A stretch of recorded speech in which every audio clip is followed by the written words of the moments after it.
Assalamualaikum warahmatullahi wabarakatuh. Perkenalkan, nama saya Wanda Wadania dari kelas Kimia B dengan NIM 60500121083. Di sini saya akan menjelaskan tentang masa kelahiran Islam.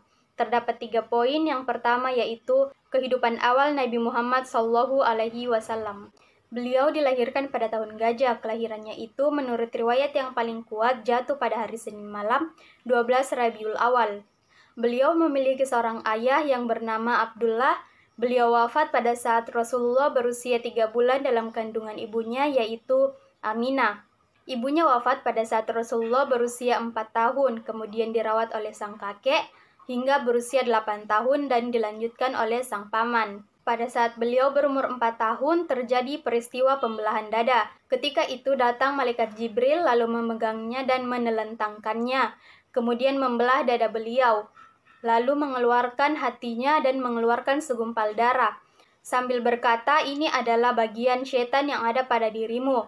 Lalu malaikat Jibril mencucinya di sebuah bejana yang terbuat dari emas dengan menggunakan air zam-zam, kemudian menata dan memasukkannya kembali ke tempat semula.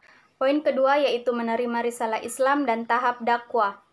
Ketika Rasulullah berusia 40 tahun, tepatnya pada tanggal 6 Agustus 611 Masehi, Allah Subhanahu wa taala mengutus beliau kepada seluruh umat manusia untuk memberi kabar gembira dan peringatan serta rahmat sekalian alam, untuk mengeluarkan manusia dari kegelapan kepada cahaya kebenaran dan untuk mewujudkan kepada mereka jalan yang lurus. Lalu datang malaikat Jibril menyampaikan wahyu pertama, yaitu 5 ayat pada surah Al-Alaq.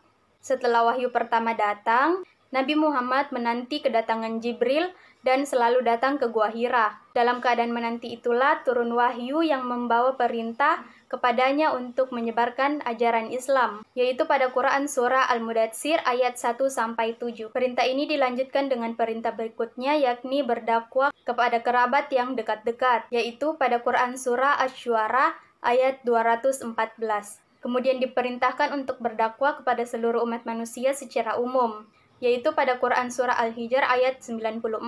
Adapun tahap dakwah yang berlangsung selama kehidupan Nabi Muhammad SAW, yang pertama yaitu dakwah secara rahasia yang berlangsung selama 3 tahun.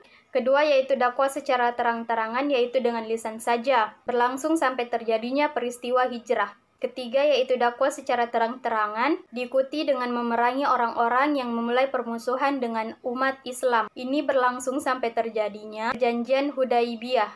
Terakhir yaitu dakwah secara terang-terangan, diikuti dengan peperangan terhadap orang-orang yang ingin mematikan dakwah Islam dari kalangan musyrik, ateis, dan pagan. Poin terakhir yaitu pembentukan negara Madinah. Nabi berperan sebagai kepala pemerintahan sejak kedatangannya ke Madinah ketika hijrah dari Mekah. Belum cukup 2 tahun tinggal di Madinah, beliau mengumandangkan piagam Madinah yang mengatur kehidupan dan juga hubungan yang terjadi antara komunitas-komunitas yang termasuk dalam suatu komponen-komponen masyarakat yang ada di Madinah. Para pakar ilmu politik Islam menganggap sebagai konstitusi atau undang-undang dasar bagi negara Islam pertama yang didirikan oleh Nabi Muhammad SAW. Oleh karena itu, Madinah secara teoritis memenuhi syarat untuk dikategorikan sebagai sebuah negara karena telah memenuhi unsur-unsur negara. Itulah yang dapat saya sampaikan, lebih dan kurangnya mohon dimaafkan. Assalamualaikum warahmatullahi wabarakatuh.